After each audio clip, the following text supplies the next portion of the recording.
Hey gamers, what is going on? Adam Blue here with another Blue Gamer Bluecast live. It is September 30th, so about to get into October, which is going to be insane when it comes to deciding what games I'm going to play.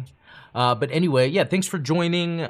Each week I like to dive into the gaming news and kind of give my own spin on it, considering I have over like 30 years of being obsessed with video games. So I feel like I have a lot I can talk about. So for today's episode, we're going to talk about how the Bayonetta director, Platinum Games dude, and he's been known for a lot more than that. We'll go over that. Kamiya. Oh my gosh, I'm really bad. I'm learning this with my Gundam channel when it comes to Japanese names. I have trouble remembering. But Kamiya, Hideki Kamiya, from Platinum Games has left, which I don't think really matters all too much, but we'll get into that. And then I want to talk about the truth behind Sony's latest ransomware attack and what that actually means. Some news from some RTSs and a legacy that it is continuing, or I should say that these two RTSs, unrelated to each other, happen to continue when it comes to old school RTSs. We'll get into that. And I want to say there was some more news this week that we might get into. Oh yeah, Jim Ryan. Where is that? Did I have that up somewhere and I just forgot to click on it? Yeah. Jim Ryan. So he's a major part of the latest iteration of Sony. He has decided to depart, which is completely fine. Let's see. It's saying like, yeah, he's about to have 5 years as the CEO. To be honest, he has been like the most least impactful of all the recent CEOs. Remember Kaz, remember Sean Ryan, and then we got, wait, his name's not Sean.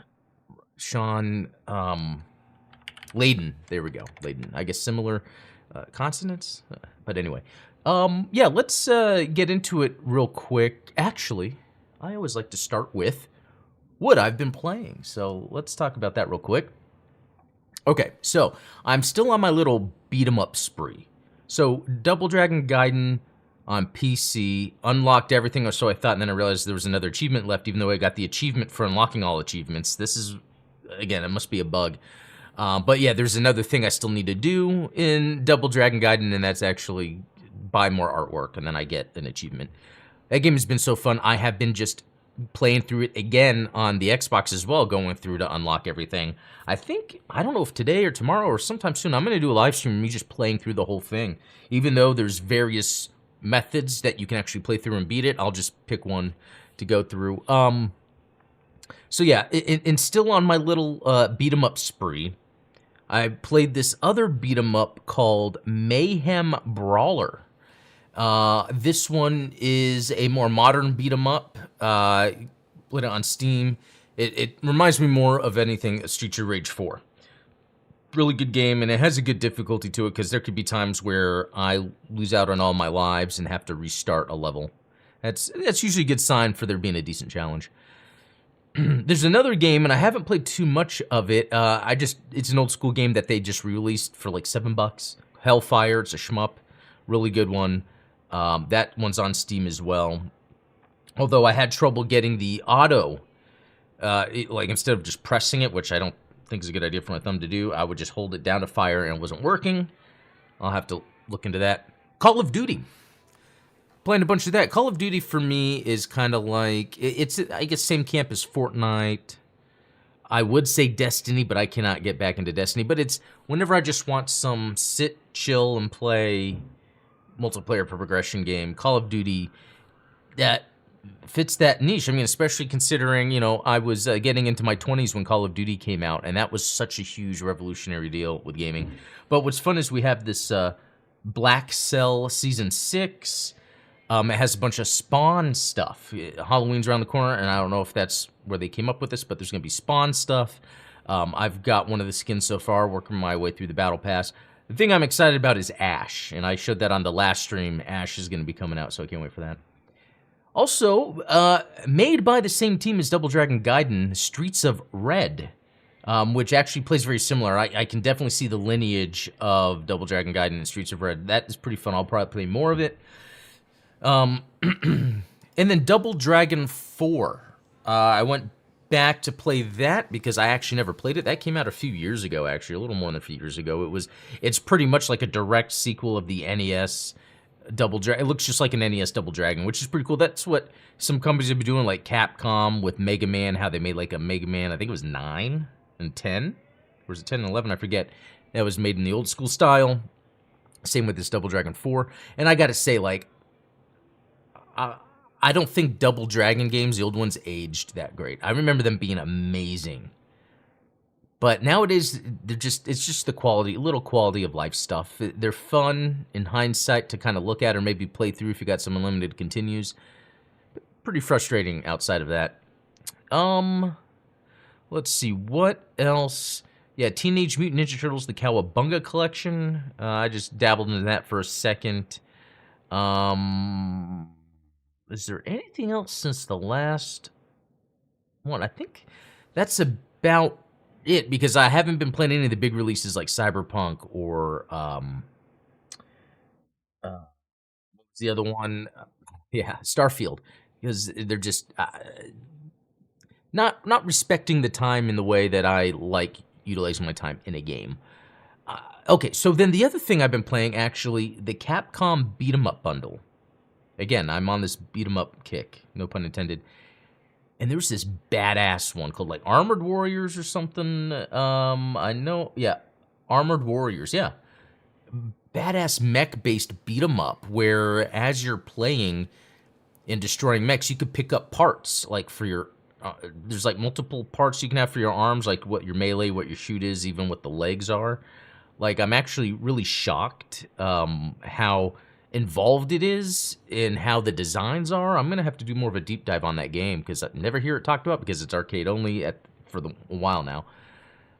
That one could use just a mild refresh in terms of a remake or something, because it has all the elements there. They could just add more to it to like modernize it a bit. But I think that's really been it for what I've been playing. I really think so. Yeah, it's mainly been that Double Dragon, Rise of the Dragons, which I have 14 hours on, which might not seem like a lot, but for just a basic 5-level beat 'em up, I feel like that's a lot. They did a really good job with that one. Is that it with the gaming news? I know for like my ROG Ally, I don't know if I've talked about it since then. Have I? I actually put in a 2 terabyte SSD in the ROG Ally. It was so easy to do.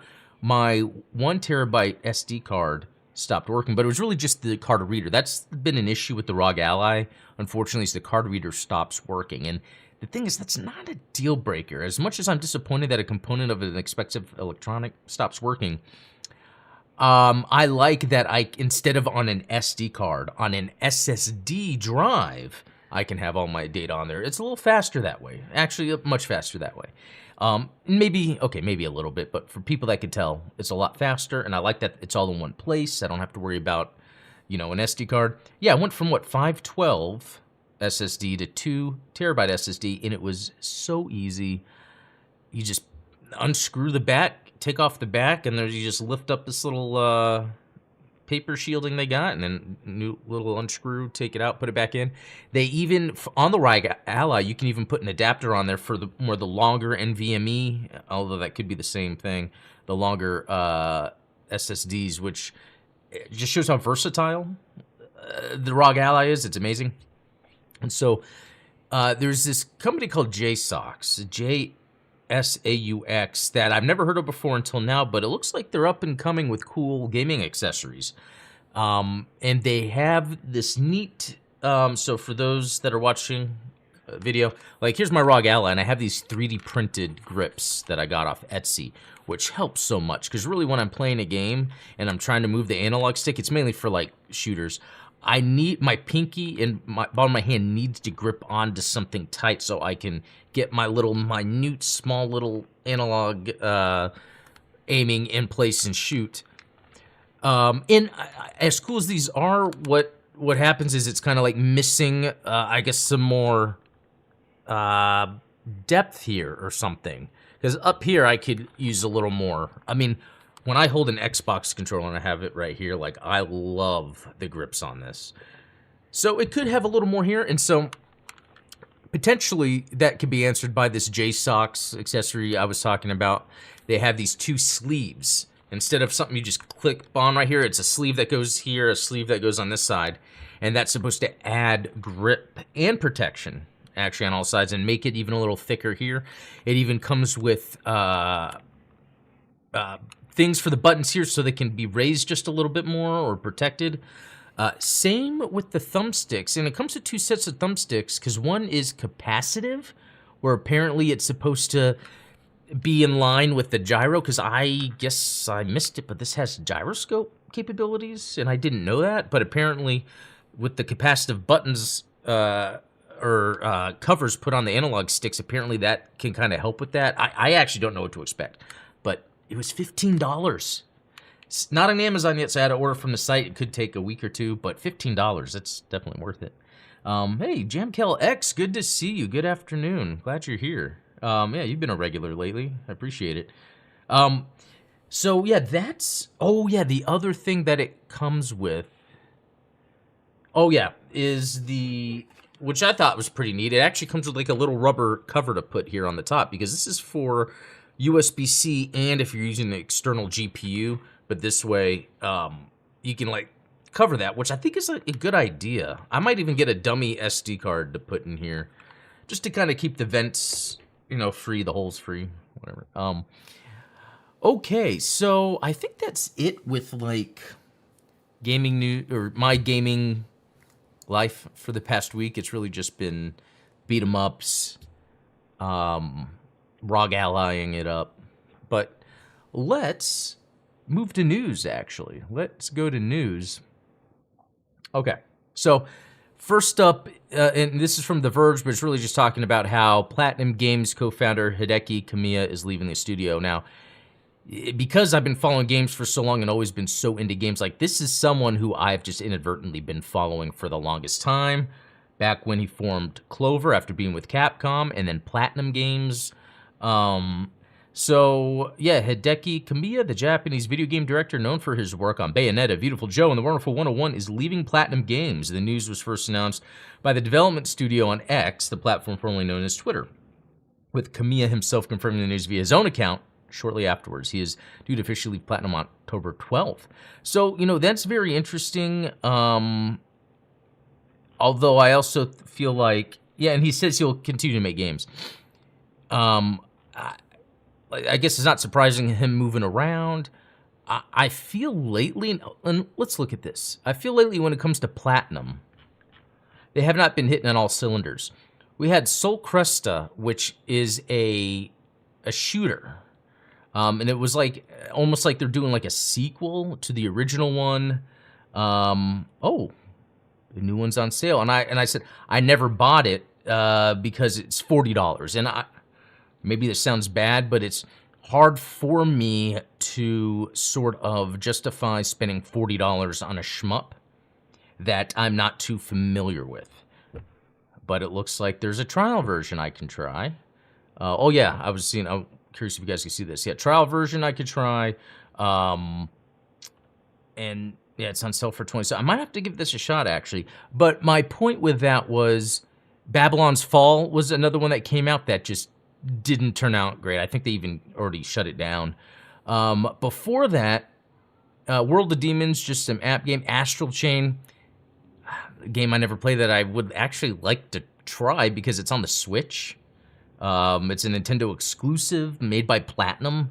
It's just you don't hear much about it. But Nier Automata, okay, that was a good one. But then, like, Teenage Mutant Ninja Turtles, Mutants in Manhattan, wasn't that great. It was, and it was almost like the same with that Transformers Devastation. Like, these were like, and even Legend of Korra, it was like they were okay, but we were getting the Bayonetta 2s in between. Star Fox Zero, I actually, Star Fox Guard, I totally forgot about that. But Star Fox Zero wasn't bad. I just wish I didn't have to gyro it up all the time. So, and I didn't play Bayonetta 3. But anyway, Platinum, Yeah, I remember when they started Mad World, Bayonetta, Vanquish, Anarchy Reigns, Metal Gear Rising, Revengeance, Wonderful 101, Bayonetta 2. Like, that was the time when they were just coming out with amazing games. But then it seemed it turned into, okay, let's make some games to make us some money. So Activision had them do Legend of Korra one year, Transformers Devastation the next year, Ninja Turtles the year after that being sort of like IP-based games that were just okay. Okay. Not to hate on Platinum because they're fantastic. Yeah, and that Scalebound got canceled. But if we go to look at Hideki Kamiya's games himself, so when he was in Capcom, Resident Evil 2, Devil May Cry, Beautiful Joe. So that was a big deal when that came out. I remember on the GameCube. I liked it, but for some reason I couldn't fully get into it, and I don't know what it was. And then so I never played the second. I never played Double Trouble. It seems like it'd be worth. I remember those times, right? 2003. That was like right after I graduated high school. I graduated high school in 2002. I lived on my own. I got this pretty good job 2003, and I remember like the GameCube being big for me then. I remember buying Metroid and playing, Metroid Prime came out either that year or the year before. And then Okami, Bayonetta, Wonderful 101, Bayonetta 2, Astral Chain, and then Bayonetta 3.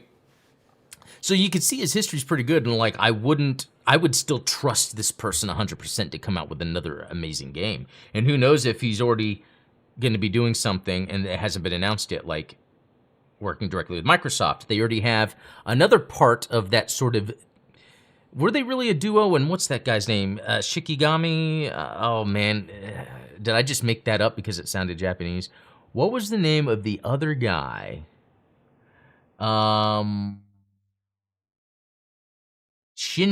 Mikami. Oh my god. Shinji Mikami. Yeah, he was the other person that worked kind of in this similar path, but is now with Microsoft under Bethesda. Or did he end up leaving? Because it was like, Tango Gameworks. Yeah, he even helped on Vanquish. God Hand. With like, these two tend to work well together. And I wonder if there's some sort of plan Microsoft has in place. Let's see. Tango Gameworks, just in case, he didn't leave, did he? Let's see. I guess I was on his page just a second ago. Oh, we'll leave Tango Game. I thought I heard that. So even though he was technically under Microsoft, he's going to be leaving. Kamiya is leaving. What if they are joining forces? Like, I almost feel like that could be happening. And could it be with a studio under Microsoft? The only reason I say that is because Microsoft's making a big deal about Japanese developers. And they kind of already had Mikami under Tango Gameworks, but that was Bethesda-led. And I think at the end of the day, Bethesda has different things they want to be doing, even though they had Tango Gameworks making Hi-Fi Rush. I don't know. I feel like there's I feel like there's room for this for Mikami and Kamiya joining forces. I feel like that could happen. Let's see.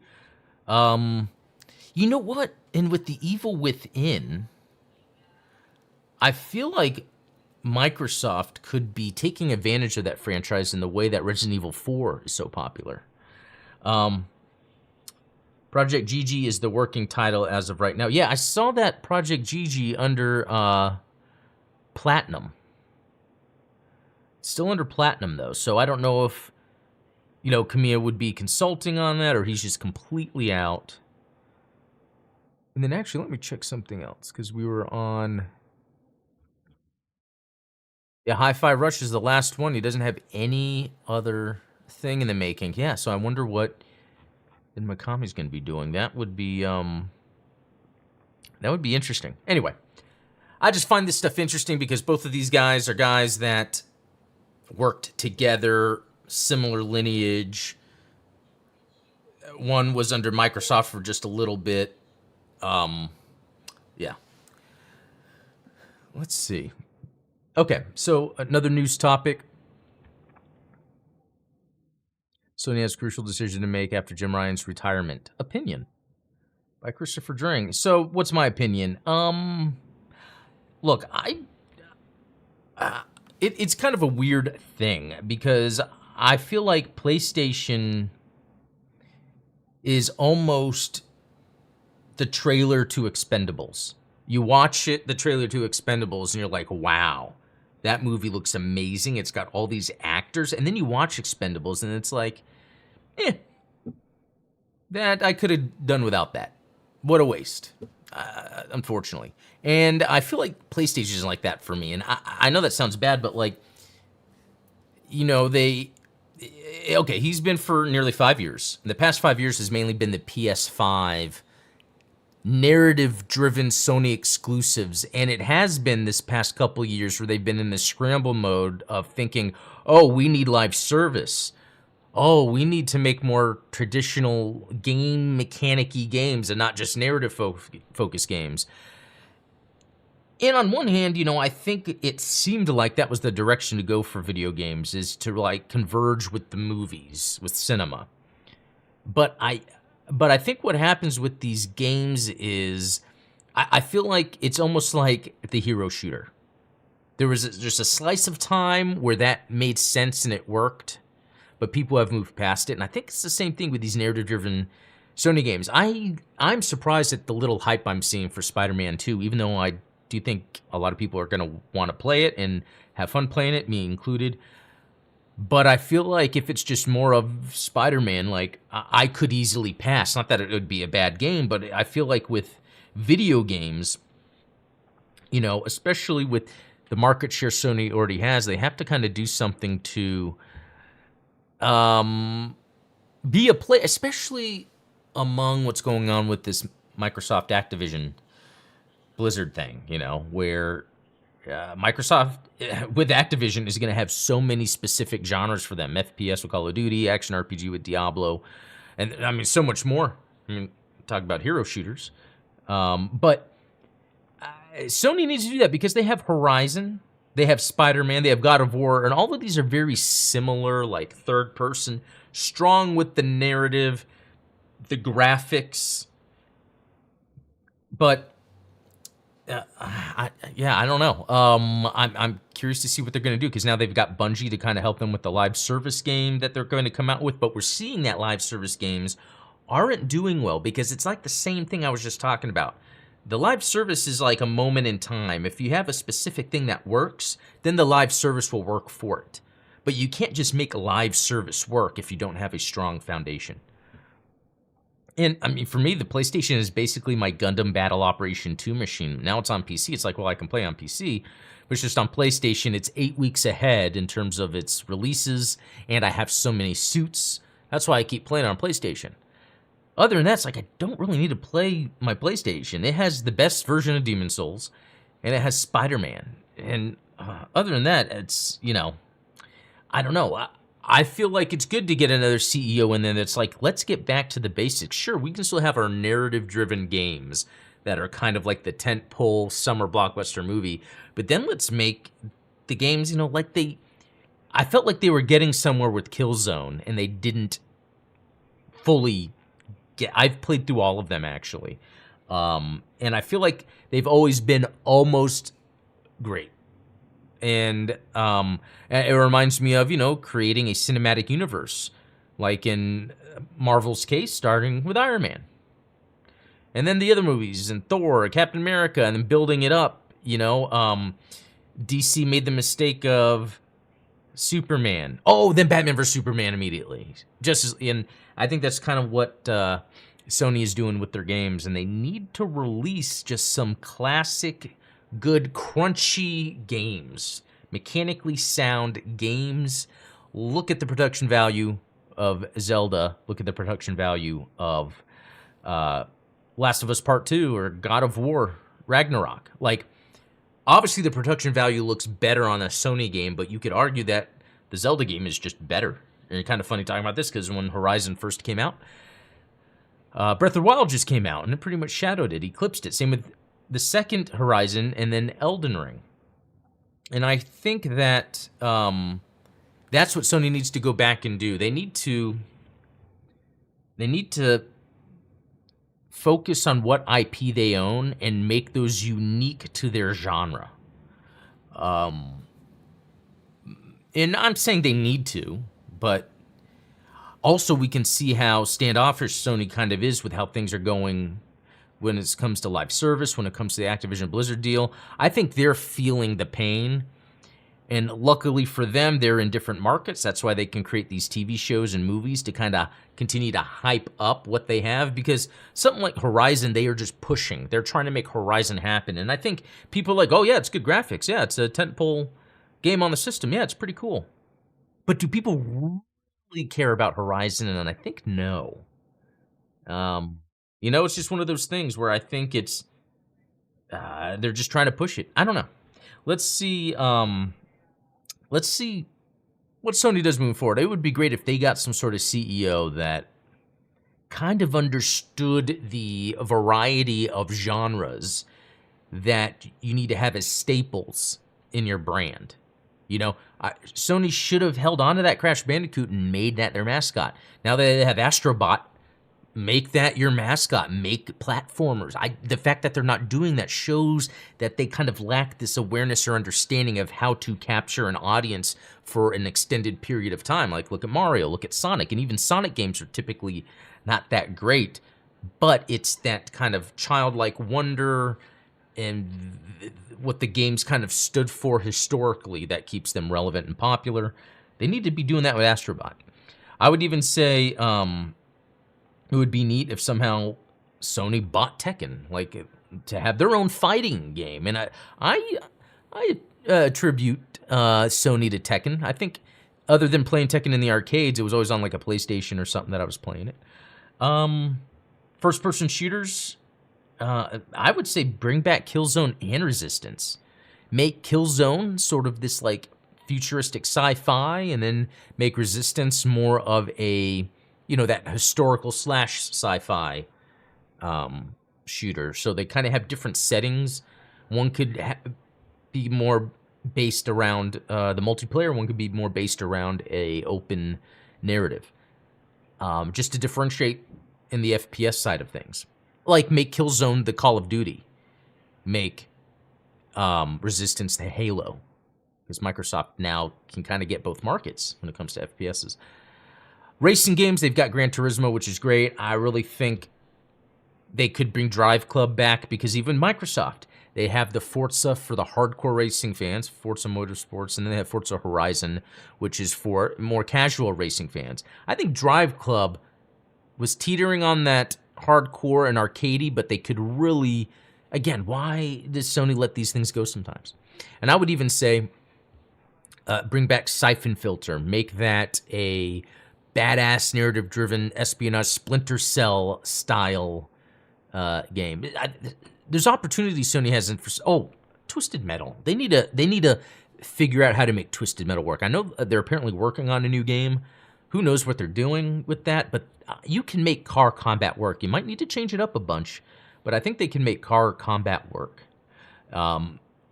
Let's see. There could be some other main genres I'm missing, but I really think Sony needs to look at it that way instead of, let's grab a popular IP and try to make it this narrative-driven experience. And yeah, anyway, there's my thoughts on that. But yeah, be curious to see who they get next. Okay, the Sony hack. So you guys may have heard of that. There's this announcement, this ransomware group's like, hey, we've got Sony's information, pay up or you'll lose it. And here's the thing, though. Looking deep into what these hackers claim to have, they don't have much. I think it was like, 2 gigabytes of data? Unless it was 2 terabytes. But still, for the size, that's still small for the amount of data they had. And I think when they looked through the data, some of the personal information are people that were born between 1927 and 1947 or something crazy like that.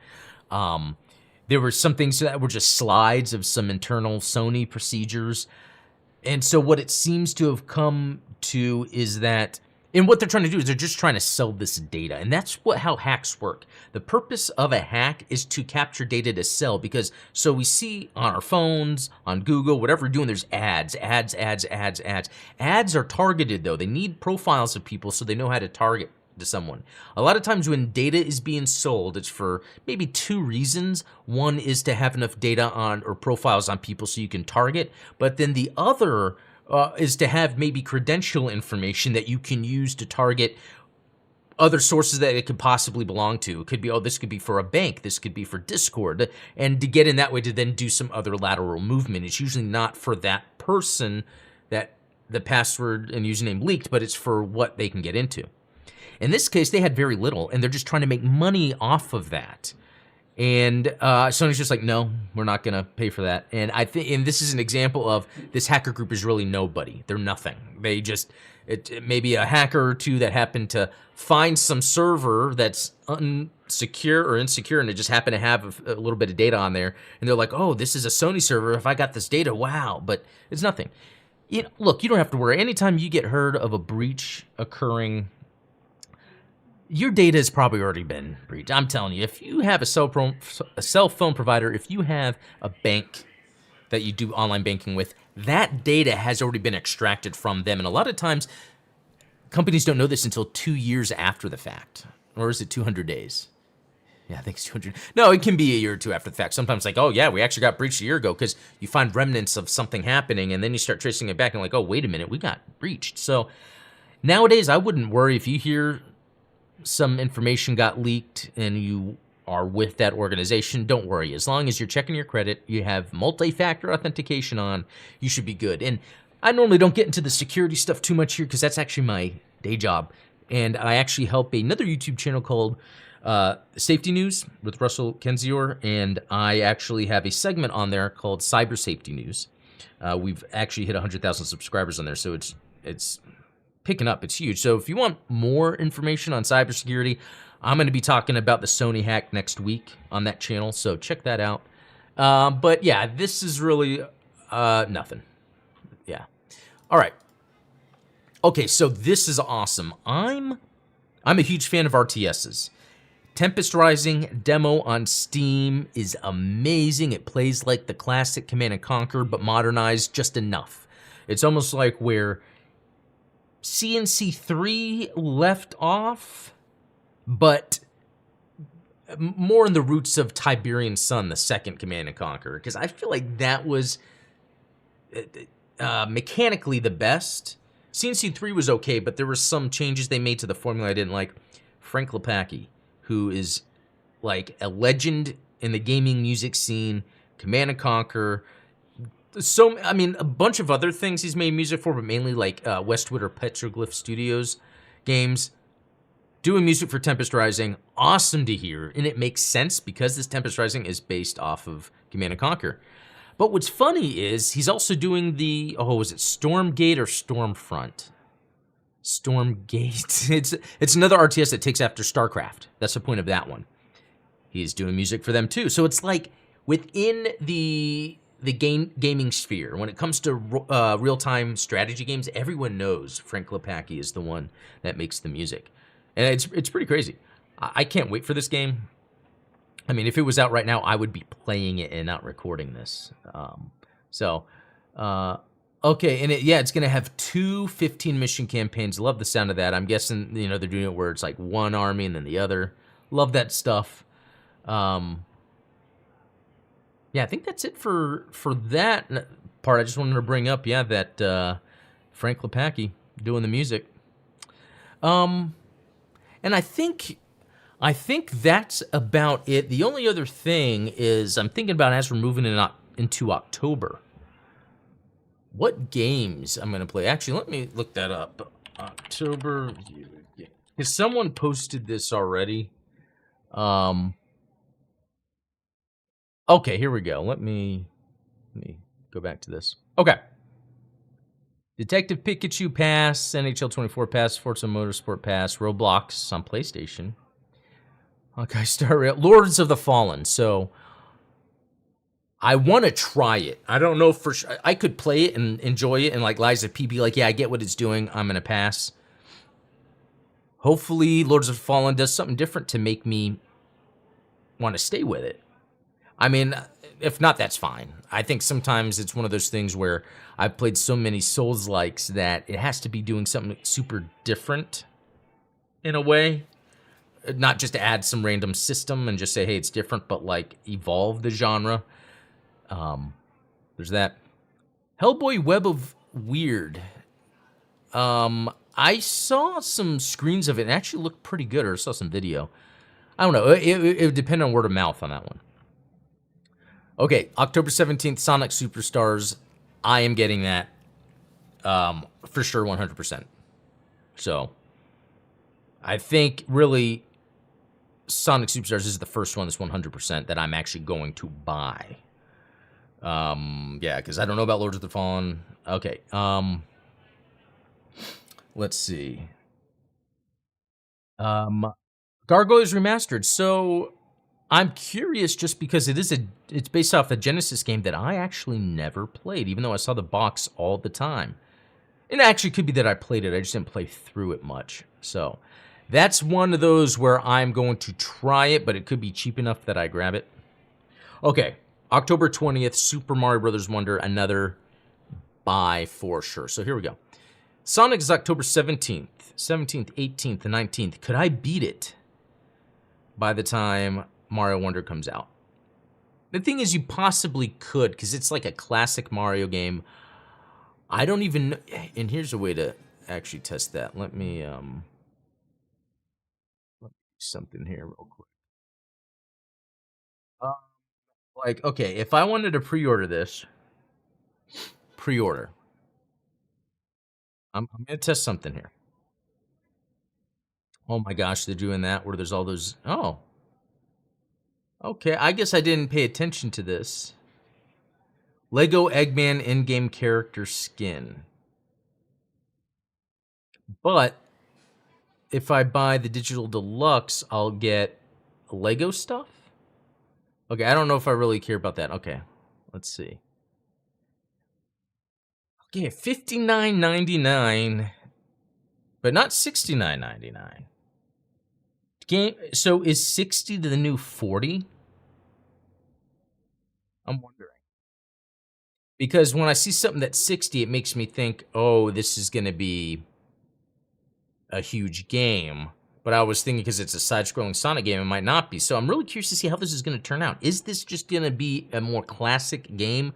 Or is it going to be in the classic format, but be a larger, bigger game? You know, I don't know. I didn't even beat Sonic Frontiers. It was okay. Be interesting to see about that one. Okay, let's go back to that list.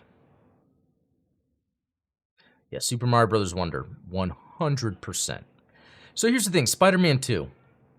Same day as Mario?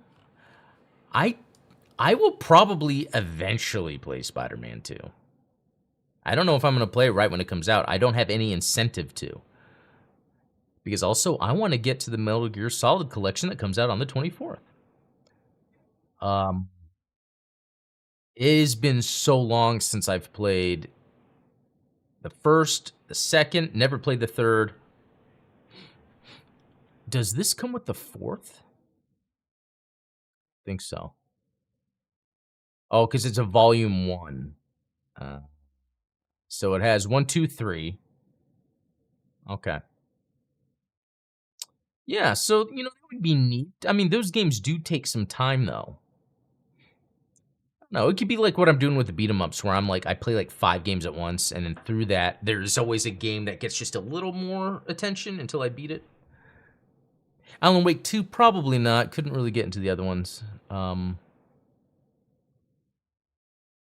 Honorable mentions, El Paso Elsewhere. I saw a gameplay of that, and that looked interesting. It looked just like Max Payne, actually. And then, oh, and that's from September 26th, so that's already out, actually. So, yeah, that's it for October. Sonic and Mario for sure. And then Lords of Fallen, if it's got some good... People are talking about it and enjoying it. Like, there's the Lords of the Fallen developers just made that game, Atlas Fallen. Not Babylon Falls from Platinum that failed, but Atlas Fallen, which got mixed reviews. And that's the thing, though. Like, that developer of the original Lords of the Fallen, they went on to make The Surge. Their games have always felt nearly AAA, but just not there, which is totally fine. Doesn't take away anything from the game, but you could tell that they're not like a huge studio. And that Atlas Fallen, didn't get bad reviews. It just got mixed, and I really want to try it out. I just haven't yet. So anyway, I just think it's just one of those things where it's like I'll hear what people say about it, and a lot of times I'll decide, okay, do I really need to play it? But here's the thing. When Double Dragon Gaiden came out, people weren't really saying, oh, this is awesome. People were just like, oh, look, another Double Dragon. And that was it. And then I play it, and it's like, that's my game of the year so far. It really is. Anyway, guys, that is it for today's episode. Thanks for watching. If any specific news you want me to bring up, just leave a comment. Any games I should try, leave a comment. Yeah, because I would like to cover them in future episodes. But yeah, thanks for watching. We'll talk later.